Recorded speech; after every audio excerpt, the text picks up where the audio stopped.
Maintenant que nous avons examiné ce que représente un bilan et un compte de résultat et ce qu'ils contiennent, nous allons les mettre en mouvement. Nous allons passer au fonctionnement des comptes. Repartons d'un bilan très synthétique et de sa présentation financière. 2 colonnes de montants égaux. À gauche, les éléments positifs du patrimoine, les biens, les créances, donc les emplois, donc les éléments à financer. À droite, le patrimoine lui-même, c'est-à-dire les capitaux propres. Nous avons vu que le terme capitaux propres correspondait au patrimoine, mais avec une méthode d'évaluation particulière à la comptabilité, une méthode prudente. Et les dettes, le tout représentant les ressources, donc les sources de financement. Capitaux propres, ressources propres, dettes, ressources externes. Naturellement, les emplois sont toujours égaux aux ressources. En mathématiques, on appelle cela un postulat. C'est une hypothèse de départ qu'on n'a pas besoin de prouver. C'est naturel. Vous ne pourrez jamais employer plus d'argent que l'argent que vous avez, plus celui que vous aurez pu emprunter. Nous avons vu qu'on ne se contentait pas d'un seul nombre, d'un seul montant pour les capitaux propres. On a 3 rubriques, peut-être plus de 3 rubriques, mais en fait 3 grandes rubriques: capital, réserve et report à nouveau, il y a plusieurs types de réserves, et résultats. Comme c'est un peu toujours là que on assimile un peu moins les choses, je reprends ce qui a déjà été dit au module numéro 3 sur les capitaux propres, sur cette rubrique capitaux propres. Le principal élément, c'est qu'il faut se souvenir que les capitaux propres, c'est une soustraction, c'est une différence, ou une addition si vous préférez, entre biens, créances et dettes. C'est le patrimoine. Mais les rubriques qui le composent décrivent seulement un historique. Elles ne correspondent à aucun élément du patrimoine. Alors, premier exemple, dans une société, l'Assemblée générale des associés des actionnaires décide à la fin de l'année de distribuer ou non un dividende. Donc, cas numéro 1, on ne distribue pas de dividende. Au 31 décembre 2022, on avait un capital de 10 000 €, des réserves ou reports à nouveau de 4 000 €, résultat de 9 000 €, c'est mon exemple. Total, 23 000. Si on ne distribue pas de dividende, qu'est-ce qui se passe? Et en début de l'année suivante, le résultat passe sur la ligne du dessus, c'est-à-dire sur la ligne réserve ou report à nouveau, et on se retrouve sur cette ligne avec les 4 000 d'origine plus les 9 000, 13 000. Au total, si on fait abstraction du résultat de l'année 2023, on a un total égal, ça n'a pas bougé. Ça, c'est le cas où on ne distribue pas de dividendes. Maintenant, cas numéro 2, on distribue des dividendes. On distribue ici 3 500 €. 31 décembre 2022, j'ai les mêmes chiffres que tout à l'heure, 23 000, mais on va distribuer 3 500, donc il restera 19 500. Et en réserve au report à nouveau, eh bien, j'ai la différence entre 4 plus 9 moins 3 500, 9 500. Le résultat passe pour partie dans les réserves ou report à nouveau pour la partie que l'on conserve et va aux associés pour la partie distribuée. Troisième cas, c'est le cas d'une entreprise individuelle. Dans une entreprise individuelle, les résultats appartiennent à l'exploitant.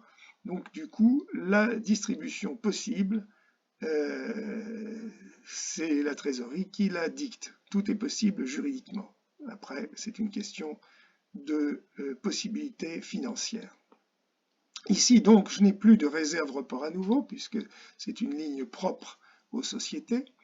J'ai une ligne capitale qui est en fait un compte courant de l'exploitant, un capital personnel, ce n'est pas un capital fixe, c'est un capital qui sert de compte courant, c'est-à-dire qui va varier à chaque fois que l'associé apporte de l'argent à l'entreprise ou au contraire lorsqu'il en retire.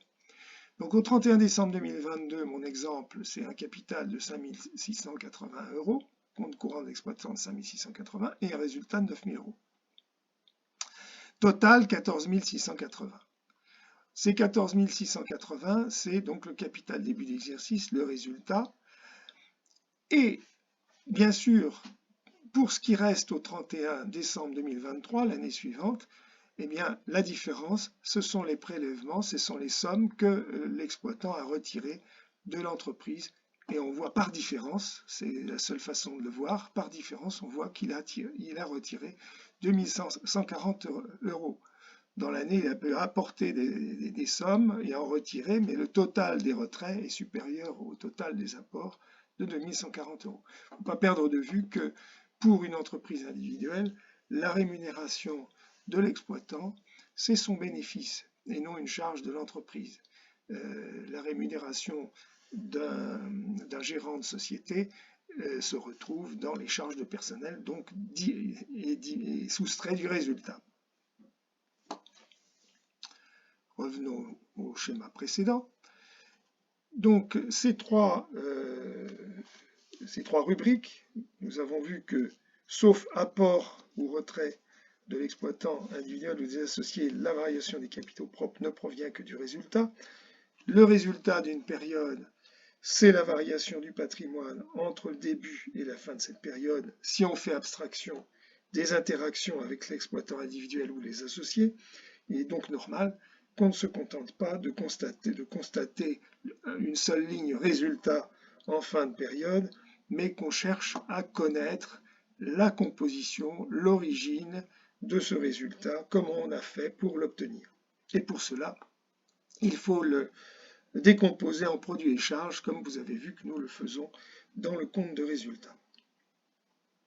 Notons au passage que si les règles comptables exigent que cette décomposition se fasse par nature de produits et de charges, comme on l'a vu au précédent module, il est parfaitement possible, pour des besoins de gestion interne, d'avoir une seconde décomposition, par exemple par chantier, c'est assez courant pour une entreprise du bâtiment, ou par fonction. On va donc remplacer dans la feuille suivante, dans le tableau suivant, les capitaux propres par ces trois rubriques, dans un premier temps. Voilà, capital, réserve, report à nouveau, résultat. J'ai également, donc on va remplacer également le résultat par les charges et les produits. Voilà ce que ça donne. J'ai supprimé ici la case résultat. Par contre, je l'ai remplacé par les cases produits et charges. Tout ce qui est compte de bilan est en jaune, tout ce qui est compte de résultat, c'est-à-dire charge produit, est en vert. C'est ma convention, bien sûr, hein, c'est pas obligatoire. J'ai également supprimé le beau bilan, puisque mon tableau ne représente plus un bilan, mais une espèce de tableau hybride, bilan compte de résultat, mais sans la rubrique résultat. Il ne reste donc plus, pour avoir un tableau synthétique à supprimer, il ne reste plus qu'à supprimer les blancs. Je le fais et j'obtiens ce tableau où, évidemment, les deux colonnes restent égales. Ce n'est pas de la magie, j'avais un bilan dans lequel les deux colonnes étaient de montants égaux.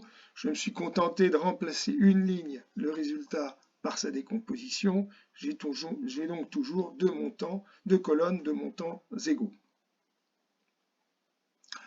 Alors les en-têtes, les titres de ces colonnes emploi et ressources sont-ils encore valables pour les charges et les produits? Une charge est-elle un emploi? Un produit est-il une ressource? Ça ne fait pas de doute. Lorsque j'achète un bien, que je paye un salarié, c'est bien un emploi d'argent. Lorsque je vends quelque chose, ça m'apporte bien une ressource. Et bien sûr, il y a une grosse différence entre une créance et une charge, entre un bien et une charge. Lorsque j'achète par exemple un camion, qui est un bien immobilisé, c'est pour une longue durée et c'est revendable. Lorsque j'achète de l'essence, ça se consomme très vite, c'est une charge. Lorsque j'ai une créance sur un client, le client va payer, donc c'est un emploi temporaire. alors que le paiement d'un salaire est un emploi définitif. Au bilan, les emplois sont donc récupérables, alors que dans les charges sont des emplois consommés. Il y a une notion de provisoire dans les biens et les créances, même si c'est du provisoire qui dure, et une notion de définitif lorsqu'on aborde les charges. Et côté ressources, lorsqu'on emprunte à une banque ou qu'un fournisseur nous fait crédit, c'est remboursable, donc c'est restituable, donc provisoire. Lorsqu'on vend quelque chose à un client, c'est un produit, sauf si la vente est annulée ultérieurement, c'est définitivement acquis, c'est définitif. Donc ressources restituables pour les dettes, provisoires aussi, ressources acquises pour les produits, définitifs aussi. Donc je peux mettre le qualificatif de provisoire, même si c'est du provisoire qui dure, je n'ai pas d'autre adjectif, pour les biens, les créances et les dettes, et définitif pour les charges et produits. Alors, est-ce que j'englobe le capital et les réserves dans les ressources restituables? Ça peut ressembler à un abus de langage parce que le capital d'une société n'est pas juridiquement restituable, sauf réduction de capital décidée par les associés. Mais économiquement, on peut dire que l'argent apporté par un associé, un actionnaire ou l'exploitant individuel sont une dette économique vis-à-vis d'eux, donc une ressource restituable. La comptabilité va donc enregistrer des changements de valeur dans ces différentes rubriques, sans jamais changer le postulat des bases, emploi égale ressources. Ce qui veut dire que pour conserver cet équilibre, à chaque fois que nous enregistrerons une nouvelle opération, il nous faudra enregistrer autant d'emplois que de ressources. Cet équilibre comptable ne veut évidemment pas dire qu'il y aura toujours équilibre financier. Une entreprise en faillite aura toujours cet équilibre comptable. Mais toutes les ressources ne se valent pas. Vous comprenez bien que du point de vue économique, il est plus intéressant d'obtenir une ressource définitive comme une vente qu'une ressource provisoire comme un découvert bancaire. Si personnellement vous achetez un appartement, c'est toujours mieux pour vous de le financer avec un don de votre grand-mère qu'avec un emprunt de la banque. Alors le raisonnement comptable est le suivant.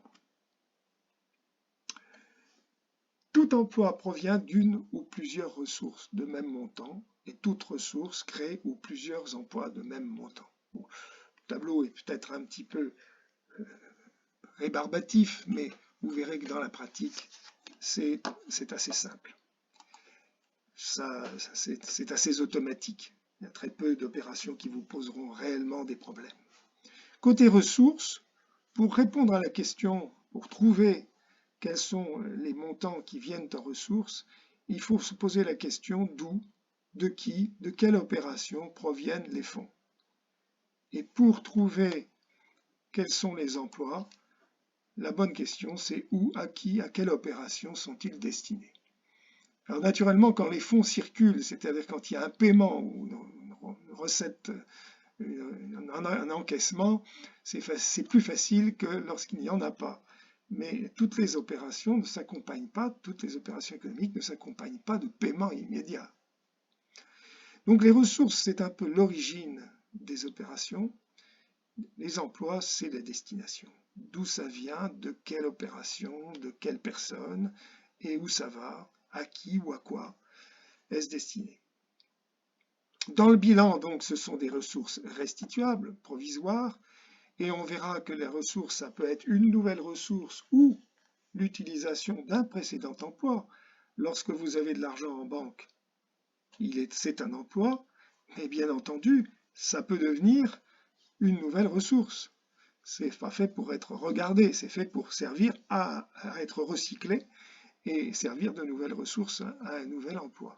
Et côté emploi, ça peut être un nouvel emploi ou également le remboursement d'une précédente ressource. Lorsque je lorsque j'emploie des sous à rembourser un emprunt, ben, je vais rembourser une précédente ressource.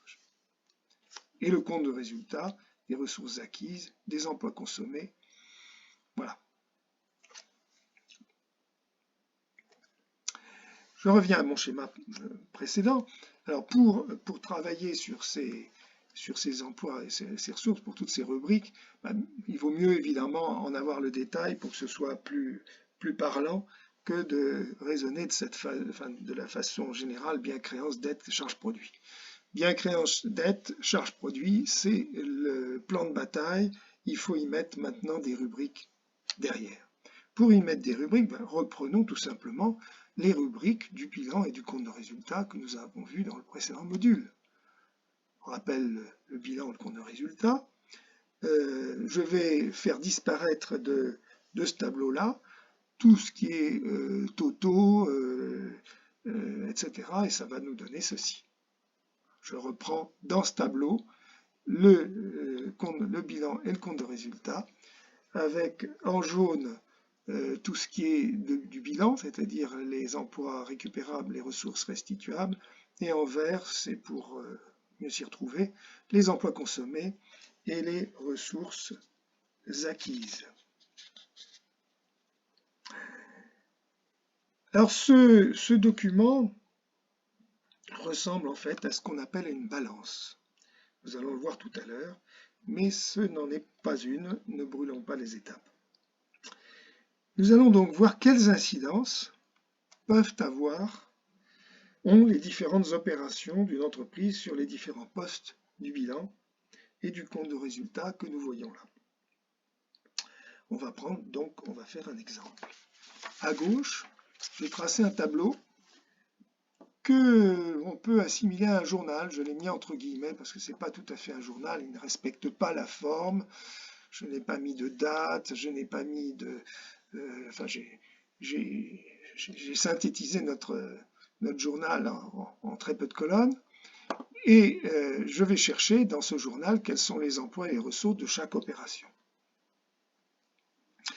Vous voyez qu'on commence avec un tableau emploi et un tableau ressources vierge, il n'y a aucun montant.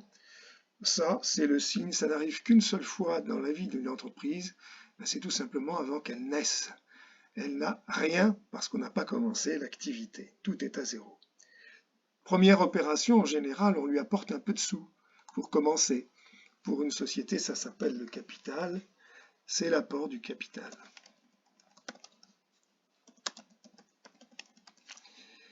Je vais lui apporter 15 000 € au capital.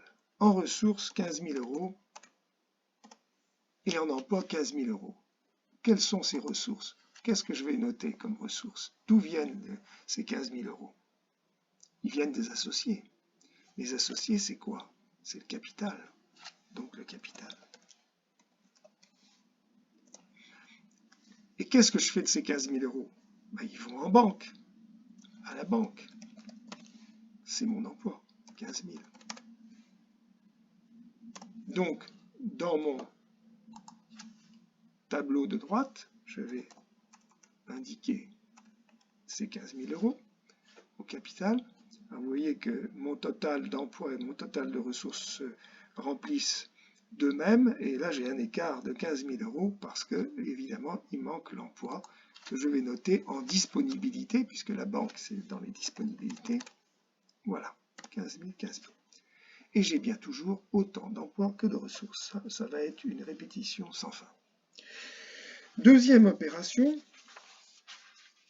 notre entreprise a trouvé un local, elle signe un bail, dans lequel elle doit payer un dépôt de garantie de 2 400 € et un premier loyer pour un mois de 2 200 €, donc un total de 3 600 €.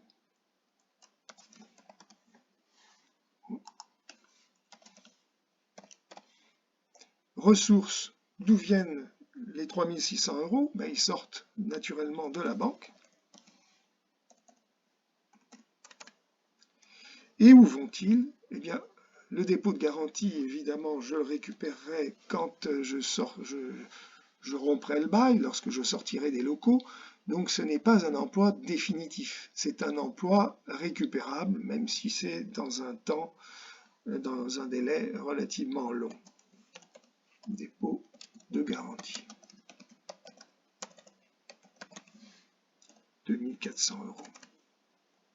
Et donc le loyer qui lui est une charge et un emploi consommé puisque c'est complètement perdu. Dès lors que je l'ai payé, je ne peux plus le récupérer. Donc la ressource, là on va voir que je vais être obligé de mettre une somme en moins sur ma ligne disponibilité.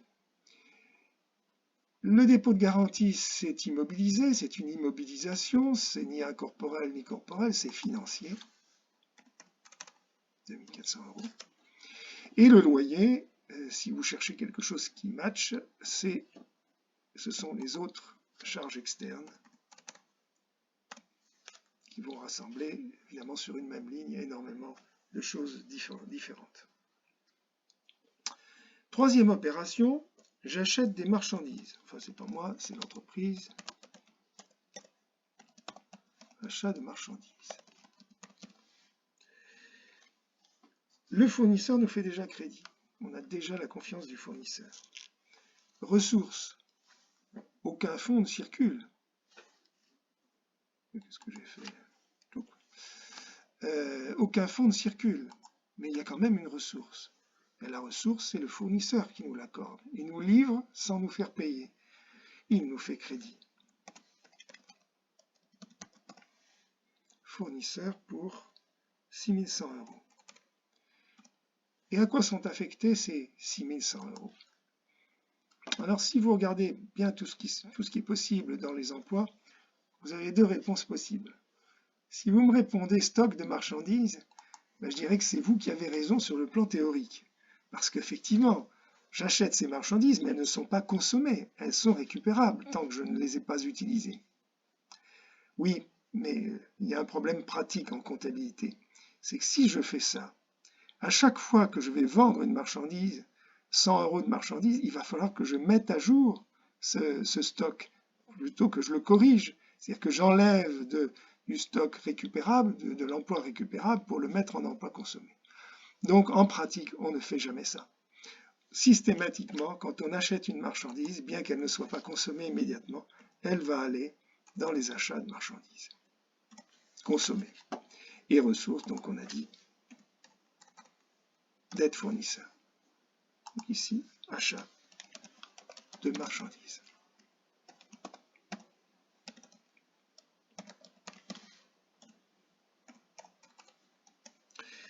Quatrième opération, l'artisan qui a aménagé notre local nous adresse sa facture que nous payons. Agencement local d'une boutique. La ressource, eh bien là je paye, donc c'est la banque. Et j'ai dit que c'était 2600 €. Et l'emploi, agencement du local, est-ce que c'est une charge externe? Est-ce que c'est consommé? Est-ce que c'est définitivement perdu? Non, c'est l'agencement du local, il va nous servir pendant un certain nombre d'années. Par conséquent, c'est une immobilisation. C'est la rubrique, c'est l'agencement local, 2600 €. Mais dans le bilan, c'est au niveau corporel que je vais l'indiquer, 2600 €. Et bien entendu, ici, il faut que en banque, je retire 2600 €. Voilà. Cinquième opération, on commande diverses fournitures, mais le fournisseur a demandé un acompte de 200 €.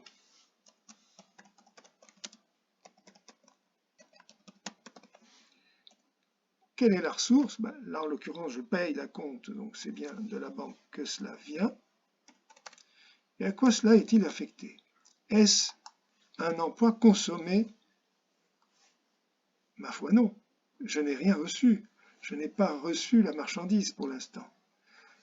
Tant que le fournisseur ne nous a pas livré, c'est un emploi récupérable. C'est un acompte versé. Acompte fournisseur. l'emploi 200 €. À compte versé 200 € et en disponibilité j'ai 200 € de moins. Vous voyez que j'ai toujours de quoi me vérifier en bas. Le total des emplois est toujours égal aux ressources, de la même façon au journal. Alors bien entendu, vous voyez que les sommes ne sont pas identiques. Ben oui, elles ne sont pas identiques parce que dans le journal, je ne me suis contenté, je n'ai fait aucune soustraction, alors que dans le bilan et le compte de résultat, enfin dans le bilan, j'ai fait plein de soustractions. Mais l'égalité est toujours là. L'entreprise fait sa première vente en boutique, 6e opération.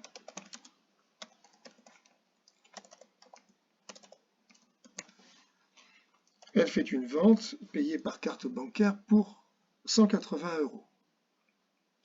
Quelle est la ressource? D'où viennent les fonds? C'est la vente, bien entendu, qui est la ressource.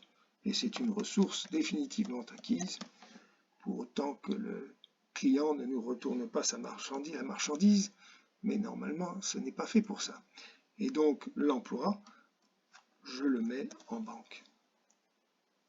180 €. Si c'est par carte bancaire, ça arrive en banque directement.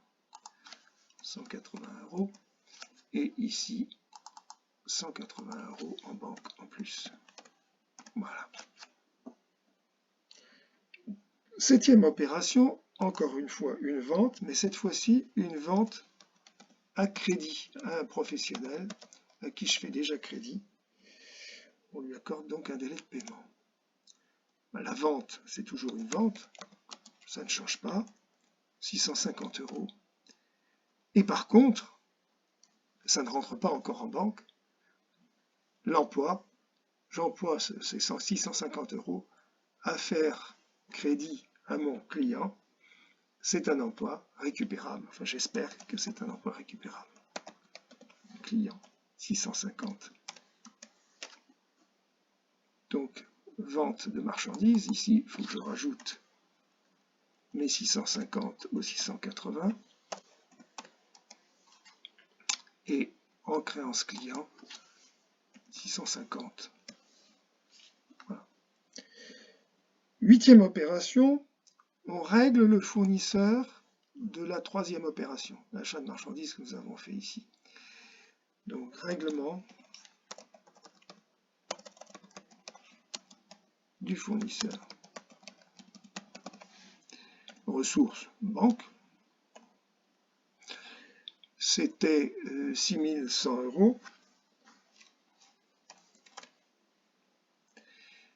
Et on l'emploie à quoi faire? À régler le fournisseur, lequel fournisseur était une ressource, et je vais employer évidemment ces 6100 € à apurer ma dette, donc à apurer la dette fournisseur. Donc j'ai 6100 € de moins en banque, mais j'ai plus de dette.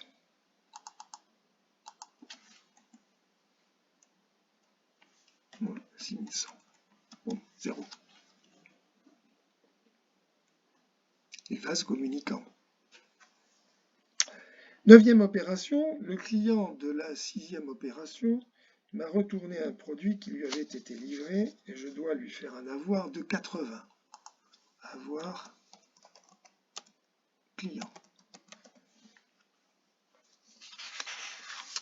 C'est toujours un peu compliqué d'admettre qu'une ressource nous a fait perdre de l'argent, quelque part. La ressource, en fait, c'est le client.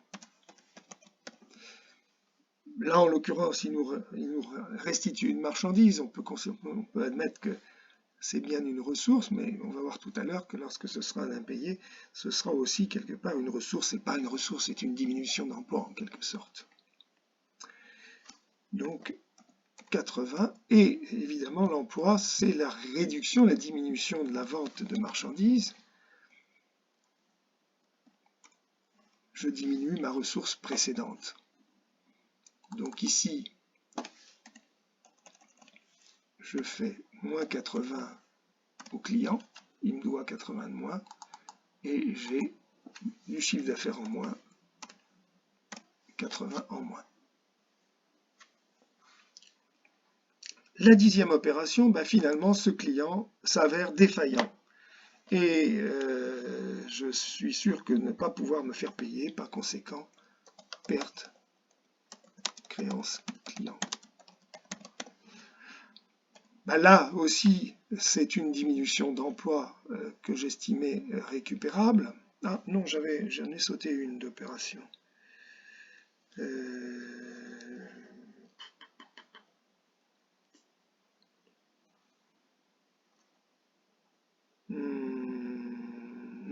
Non, j'enregistre pas ma perte client maintenant. Par contre, il me paye tout de même 500 euros. Règlement client 500 euros, mais c'est après qu'il devient défaillant. Donc la ressource, c'est la diminution de l'emploi client pour 500 euros et je vais pouvoir mettre en banque 500 euros. Diminution de l'emploi client ici, moins 500, et augmentation de l'emploi banque. Voilà. La 11e opération, on achète du matériel informatique.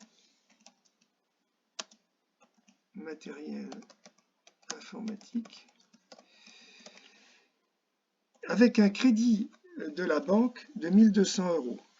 Et le matériel informatique fait 2000 euros. Ça veut dire en clair que l'entreprise va payer comptant 800 et se faire financer pour 1200. Donc la ressource, il y a deux ressources. Il y a d'une part l'emprunt pour 1200 et pour le complément, la diminution d'un emploi précédent pour 800 et l'emploi, c'est le matériel informatique. Alors est-ce un emploi consommé ou un emploi récupérable? Évidemment, c'est un emploi récupérable. C'est fait pour servir un certain temps. Donc matériel, la rubrique s'appelle matériel de bureau. Et donc pour 2000 euros.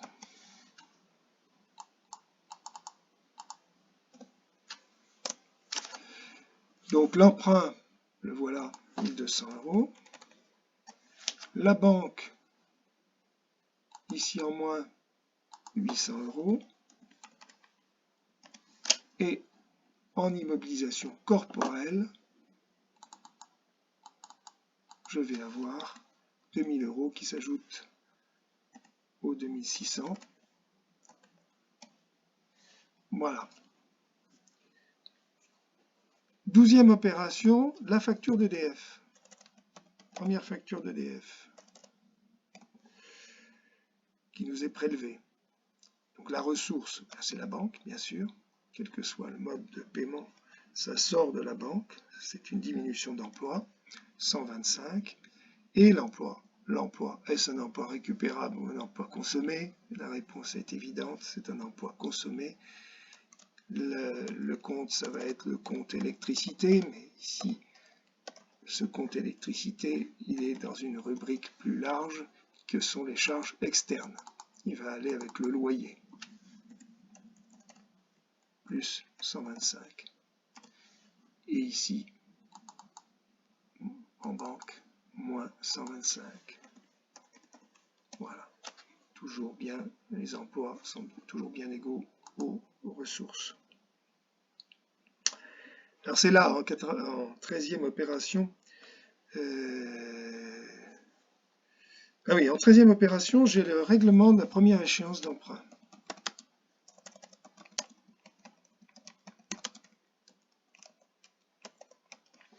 Souscrire un emprunt, il faut bien le rembourser. D'où proviennent les fonds? À la banque, bien sûr. L'échéance fait 80 euros. Mais bien évidemment, l'échéance de 80 euros, ce n'est pas seulement l'emprunt, c'est la charge financière, c'est les intérêts.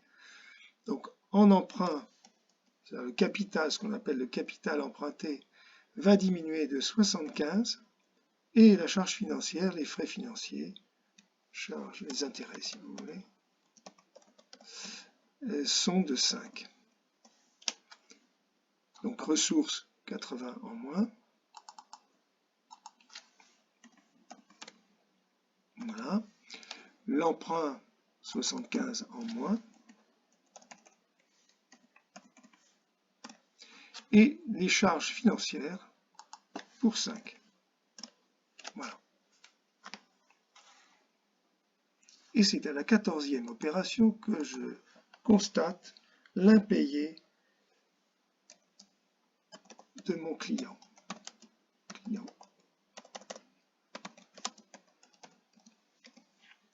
Et elle est impayée pour le reste, c'est-à-dire il reste 70 €. Eh bien, la ressource, en fait, plus exactement la diminution d'emploi, enfin c'est plus facile de dire la diminution d'emploi, que c'est clair, 70 € vient sur la créance client qui va s'annuler. Et je vais constater, c'est perdu, hein, c'est un emploi consommé, c'est complètement perdu. Je vais constater une charge qui peut être exceptionnelle ou rangée en charge de gestion, 70. Ici, je vais la mettre en exceptionnel, 70. Et donc, les créances clients vont disparaître, moins 70. Voilà, ce petit exemple, je ne vais pas aller au-delà de cela. C'est quelques petites écritures pour vous mettre en jambe. À vrai dire, elles ont été choisies pour couvrir un spectre assez large. On a fait beaucoup de choses en l'espace de 14 opérations. Alors ici, l'entreprise n'est pas assujettie à la TVA. Si elle l'était, j'enregistrerais tous les achats et charges hors TVA dans les charges. C'est-à-dire que les charges externes ici auraient été hors TVA. Et la TVA déductible aurait été dans les autres créances, parce que c'est une créance récupérable. Et j'enregistrerai toutes les ventes hors taxes, hors TVA, et la TVA dite collectée, sous-entendu collectée auprès des clients, viendrait en autre dette. Et lorsqu'on établit la déclaration de TVA, on compense les créances et les dettes et on paye le solde. Alors vous vous êtes rendu compte que lorsqu'il y a mouvement d'argent, c'est facile de repérer la ressource ou l'emploi. C'est parfois moins évident, mais ne soyez pas effrayés, vous pouvez parfaitement vous passer de ce raisonnement ressources-emploi. La comptabilité, c'est une répétition des mêmes opérations. Vous aurez vite fait d'acquérir des automatismes. Et puis, il y a une méthode miracle, pratiquée par tous les comptables, même chevronnés. Elle consiste à se demander ce que l'opération à enregistrer va faire changer dans le patrimoine de l'entreprise. Si vous répondez à cette question, vous avez la réponse par différence. Est-ce qu'une dette diminue ou augmente? Est-ce qu'une créance diminue ou augmente? Les comptables chevronnés, lorsqu'ils ont une opération complexe à enregistrer ou une correction à faire, le font. Le but de l'exercice que nous venons de faire était de vous montrer de quelle façon les opérations à comptabiliser faisaient changer les rubriques du bilan et du compte de résultat, mais vous voyez bien que l'exercice que nous venons de faire ne convient pas à la tenue d'une comptabilité. Ça représente plusieurs défauts. Le premier, enfin moi j'en vois 5, hein. Le premier c'est qu'il n'y a pas assez de détails. On a vu que par exemple, sur les autres charges externes, on a mis le loyer et l'électricité, et il y en a des dizaines d'autres.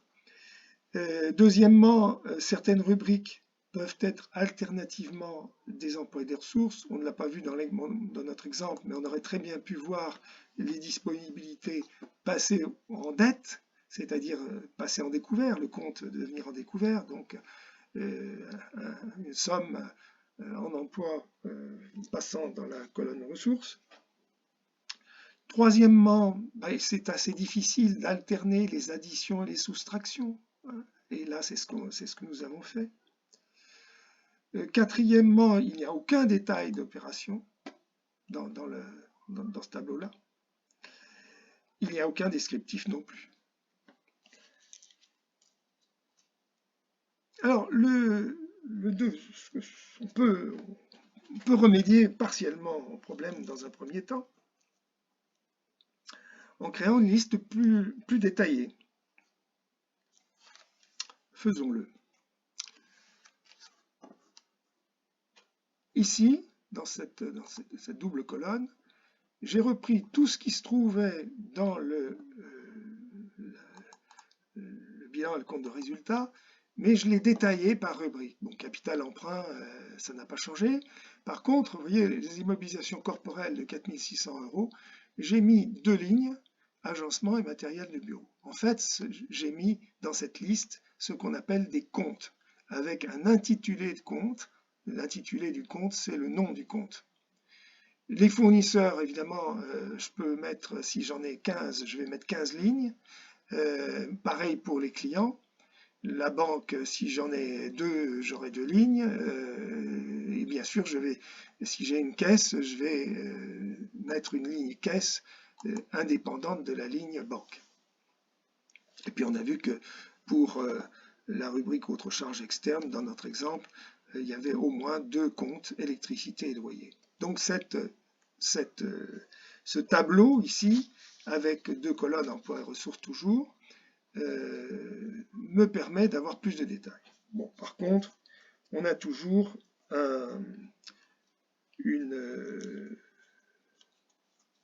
défaut, c'est qu'on a toujours des sommes et des additions, des soustractions, il n'y a toujours pas de détails, etc. Donc je peux aller encore plus loin en ajoutant 2 colonnes avant les colonnes de solde, en ajoutant 2 colonnes pour les mouvements. En fait, dans les 2 premières colonnes, je ne vais faire aucune soustraction. Je vais mettre, comme je l'ai fait pour le journal, je vais mettre en emploi, dans la colonne emploi, tout ce qui est en emploi dans le journal. Je vais mettre en ressources tout ce qui est en ressources dans le journal. Et ensuite, dans les 2 dernières colonnes, je vais mettre le solde, c'est-à-dire la différence entre les emplois et les ressources. Un solde qui sera du côté gauche, c'est-à-dire en emploi si les emplois sont supérieurs aux ressources, du côté droit en ressources si les ressources sont supérieures en emploi. Et dans ce tableau, je n'aurai aucun signe moins. Et ce document, en fait, on approche de ce qui s'appelle une balance. Alors, il nous faudra encore ajouter une colonne qui sera ici, les numéros de compte.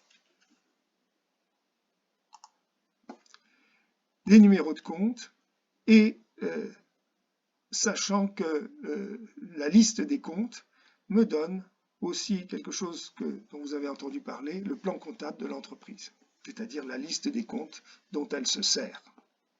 Alors on voit ici sur mon schéma, qui est donc rempli, c'est-à-dire que j'ai bien repris tous les éléments du journal pour les faire passer dans la balance, que sur la ligne banque, je me retrouve avec ce que j'avais noté tout à l'heure en disponibilité, mais avec deux totaux, le total des encaissements, le total des décaissements, qui font le solde en banque. Les comptes, on le verra plus tard, ont des numéros qui ne sont pas totalement pris au hasard. Le début les premiers chiffres sont donnés par un plan comptable général, qui est une obligation.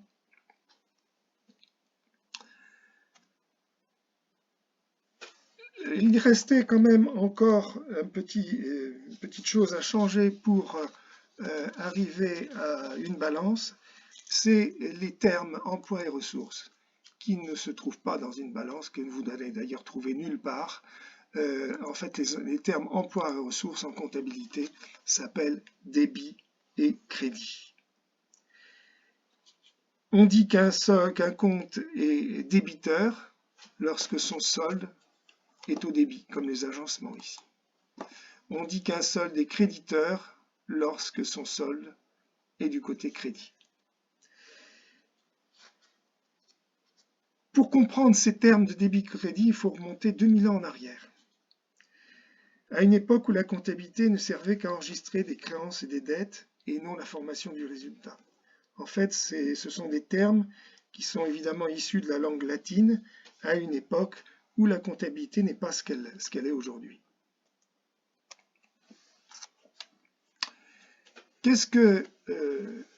Comment parlaient nos ancêtres comptables? Eh bien, s'ils avaient un client, si par exemple un certain Confidus avait un client Lapidus à qui il avait fait crédit, Confidus va dire mon client me doit, il doit. Et c'est le verbe débérer, devoir, qui se conjugue au présent dbo je dois, débès tu dois, débête il doit. Le débête, il doit, c'est transformé en débit, peut-être par assimilation au mot crédit. En fait, débit et crédit, ça ne veut rien dire lorsque on parle de chargé de produit, vous comprenez bien, mais tout est dans les créances et les dettes. Jusqu'au moment où, en 1500 et quelques, ou 1400 et quelques, non 1500 et quelques, Luca Pacioli aurait inventé le système de comptabilité en partie double. Luca Pacioli, qui est un contemporain de l'auteur de la Joconde. Alors les termes de débit et crédit ont été conservés. Et donc crédit, c'est il fait confiance, il fait crédit. Le crédit qui est basé sur la confiance. Donc en quelque sorte, le créancier croit que le débiteur le paiera à l'échéance, il espère en tout cas. Et donc dans la comptabilité de Lapidus, Lapidus va dire le fournisseur Confidus m'a fait confiance pour un certain montant. À l'époque, c'était des sesterces, 25 sesterces. Alors non seulement ces deux mots nous sont restés, mais il est également resté une habitude de langage, une manière de dialoguer, une phraséologie entre comptables et commerçants. Lorsque les commerçants échangent sur leur solde de compte, ils se placent toujours dans leur propre comptabilité, pas dans celle de leur interlocuteur. Et ils n'emploient jamais le je. Ils ne disent jamais je dois, ils disent l'autre est créditeur ou vous êtes créditeur, mais sous-entendu dans mes comptes. Ils ne disent pas j'ai un solde à recouvrer sur tel client de tel montant, mais plutôt ce client est débiteur dans mes comptes de tel montant. Et quand vous recevez un relevé de compte, c'est toujours l'extrait du compte de votre fournisseur dans sa comptabilité. Alors vous vous êtes jamais posé la question de ce que représente ce que vous envoie la banque. Un relevé bancaire, c'est un extrait de votre compte dans la comptabilité de la banque. Pourquoi le solde de votre compte bancaire est-il débiteur dans votre comptabilité et créditeur sur votre relevé bancaire ou l'inverse? Pour vous, évidemment, le solde positif de votre compte bancaire fait partie de vos créances, donc à l'actif du bilan, c'est ce que nous avons vu. Par contre, dans la comptabilité du banquier, il vous doit de l'argent, il vous doit cette somme. Donc dans le bilan de la banque, vous figurez au passif. L'extrait de compte que vous recevez, c'est un extrait de sa comptabilité.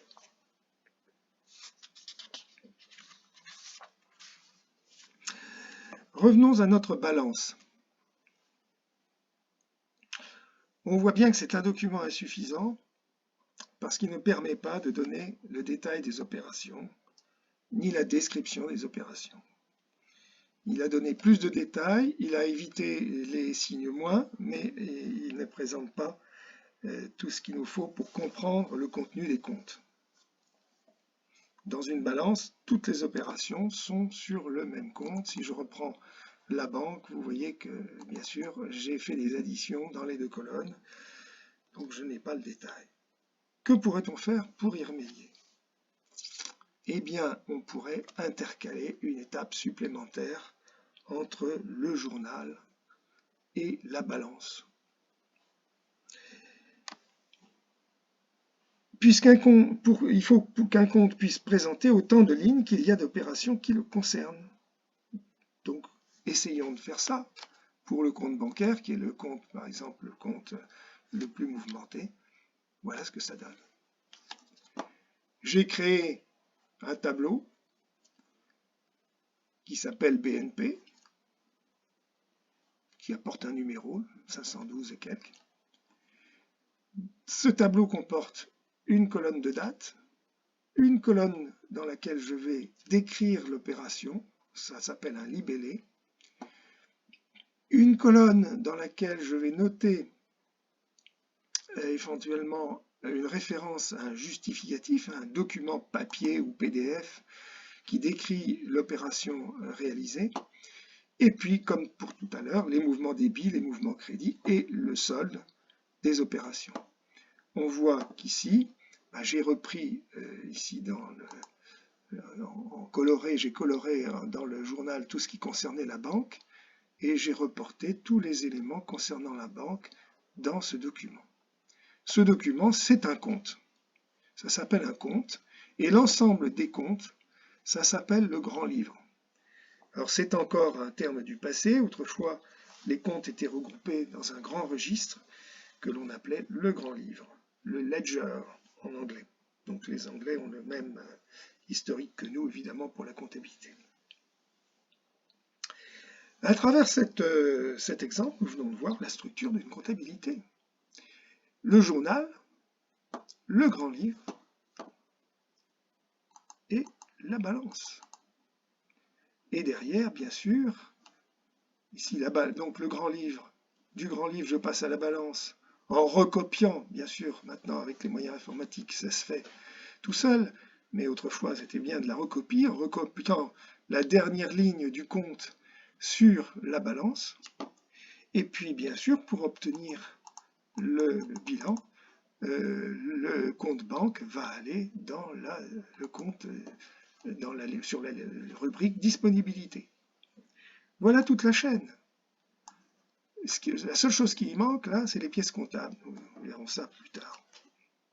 Donc pour résumer, la structure de la comptabilité, ce sont des bases, un processus, un objectif, et ce sera pareil dans toutes les comptabilités, ce sera la même structure. Les bases, c'est la matière première du comptable, il ne faut pas l'oublier, ce sont les pièces comptables, les documents qui font le lien entre une opération que le comptable ne connaît pas et la comptabilité. Et bien sûr, il lui faut aussi partir d'un patrimoine de départ, le bilan initial, si l'entreprise est en vie depuis un certain temps. Dans les pièces comptables, il faut bien comprendre que c'est la trace écrite. C'est la trace écrite qui permet de faire le lien, transmet l'information au comptable sur l'opération à comptabiliser, transmet au comptable et transmet aussi au contrôleur. Il y a le contrôleur fiscal, il y a le commissaire aux comptes, il y a l'expert comptable, la preuve de la réalité de cette opération. Parce que la comptabilité, la comptabilisation des opérations ne se fait pas en temps réel. Nous sommes loin de l'époque où un scribe suivait le commerçant pas à pas avec sa tablette et notait tout ce que le commerçant faisait comme opération. Aujourd'hui, il y a un décalage. Aussi court soit-il, il y a un délai, même si la comptabilisation a lieu le soir en rentrant chez soi, il y a un délai entre la réalisation d'une opération et sa comptabilisation. La pièce comptable, c'est la mémoire. Dans le processus, la première phase, enfin on a vu tout ça déjà, c'est l'analyse. L'analyse dans un journal ou des journaux. On verra qu'effectivement, on a plutôt des journaux spécialisés par type d'opération plutôt qu'un seul journal. Il n'y a pas d'obligation légale, mais c'est une question de bonne pratique pour s'y retrouver soi-même et pour que les autres puissent s'y retrouver également. Normalement, c'est dans l'ordre chronologique que ça se passe. Alors l'ordre chronologique, ça doit être extrêmement strict lorsqu'on est dans les ventes, parce que c'est le seul moyen du fisc pour essayer de s'assurer que toutes les ventes ont bien été transcrites. C'est un peu moins pour les achats, un peu moins strict pour les achats, parce qu'il est plus difficile de recevoir les factures des fournisseurs dans l'ordre des opérations.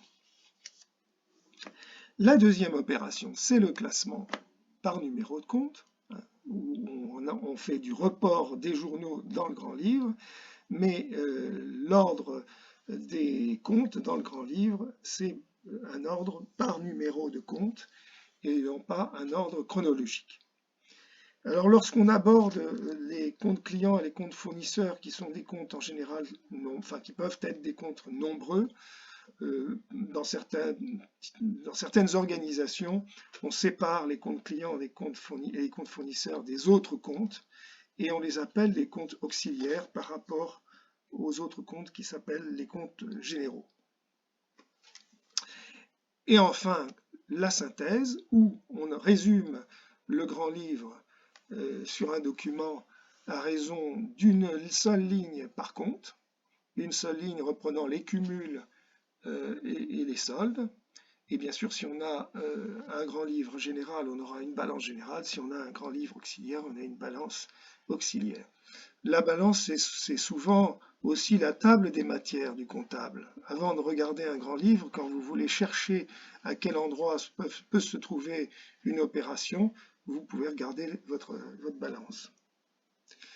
Et dernier, mais on peut se passer de la balance à la limite, hein, puisque dans le grand livre, vous avez tous les éléments de la balance, mais si vous en avez 200 pages, c'est moins facile à lire. Et enfin, l'objectif, pourquoi on fait tout ça? Pour obtenir à la fin de l'année au minimum l'obligation légale, le bilan, le compte de résultat et une annexe. Et tout au long de l'année, la comptabilité sert d'outil de gestion, tableau de bord, ne serait-ce que pour savoir combien les clients nous doivent, par exemple, mais pas seulement, bien sûr. Nous en restons là sur ces idées générales. J'espère ne pas avoir été trop long et ne pas vous avoir épuisé. N'hésitez pas à revenir sur les passages que vous avez l'impression de ne pas avoir bien assimilés. Il est important que vous ayez une idée générale bien ancrée en vous avant d'entrer dans le détail.